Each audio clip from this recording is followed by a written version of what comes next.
Introducing Theory2Evidence T2E, a teaching and learning framework for students and lecturers to link management theories with real-world construction evidence, presented at FoTLI 2026. Before we explore T2E, let's first meet the innovator behind it. My name is Hafizah Muhammad Latif from University of Technology, Mara. When CMA for FoTLI was handed over to me as a resource person, my core mission was to help students to understand how management theories can explain people at work without changing the existing syllabus requirements. The challenge, therefore, was to transform how students experienced the learning journey, and from that mission, Theory2Evidence was born. CMA for FoTLI, Managing People in Construction, sits within a diverse theoretical landscape. Students encounter different theories for understanding people, behavior, and performance at work. At the same time, the syllabus requires them to conduct and analyze interviews and relate what they discover back to theory. And on paper, that sounds excellent. But there is one catch. These are Semester 4 students. Research methodology only comes in Semester 5, followed by dissertation in Semester 6. So what happens when students are asked to conduct qualitative inquiry before they have actually learned how to do it? And this is where the real challenge emerged. The assessment requirements were clear, but for students, what questions should they ask? How should they analyze the interviews? And how do they demonstrate their understanding of theory? For team teaching, we needed to be aligned, despite different methodological backgrounds and potential variations in guidance and assessment. At the core was one issue: no common analytical pathway. So, how do we conquer these gaps? And this is where T2E comes in. To standardize the learning journey, students and lecturers receive the same tutorial guidance, templates, and weekly schedule. But alignment doesn't stop there. All class representatives and lecturers are connected through a shared WhatsApp channel. When a question is raised, one answer becomes visible to every class. Lecturers also have a separate channel to clarify expectations and stay aligned as a teaching team. So, rather than leaving students to figure out qualitative inquiry along the way, T2E gives everyone a common pathway. But what does that journey actually look like in practice? Let me take you through it. Students are first introduced to the selected theory and its conceptual framework while identifying a suitable participant. They are then guided on how to use the information sheet and informed consent templates.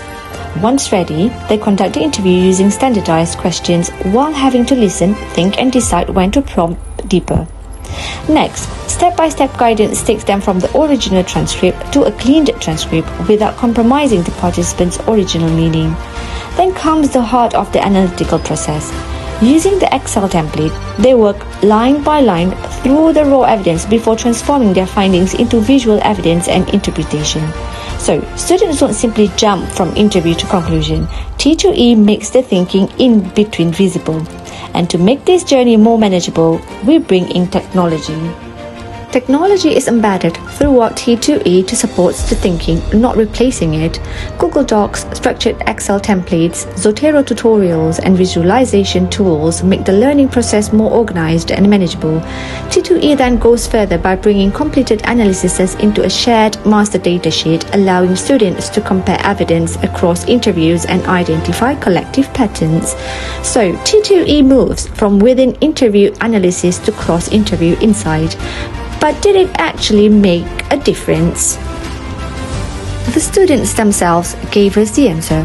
Across 3 cohorts, 272 students' responses were collected through an online survey. More than 90% reported improved understanding of theory, stronger application, improved questioning skills, and that digital tools supported their learning. But percentages alone don't tell the whole story. What you see here are the actual outputs: interview evidence, original and clean transcripts, analytical work, visualizations and reflections, alongside with their own words from the survey. Together, the evidence tells a consistent story. Learning was challenging, but structured guidance made it manageable while building students' confidence and soft skills. But what about the teaching team? Rather than interpreting the lecturer's experience for them, let's read it in their own words. Their feedback points to 3 clear outcomes: readiness, confidence, and clearer guidance. And importantly, alignment did not stop at teaching. Through a shared rubric, discussion and lecturer consensus, we worked towards a more aligned assessment process across classes, which resulted in outcomes falling within the range shown.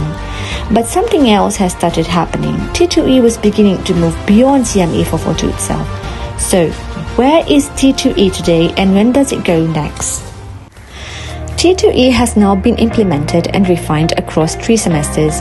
Its impact is also moving beyond CMA for Photo.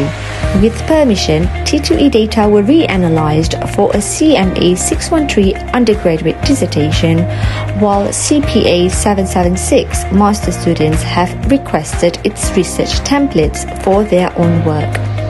So, what's next? Validate for enhancement, transfer to other contexts, explore copyright protection, and disseminate through publication. What began as a solution to one teaching challenge is now showing potential to travel further. Change the theory, keep the framework. Thank you, FoTLI 2026, for providing a platform to share and celebrate innovation in teaching and learning.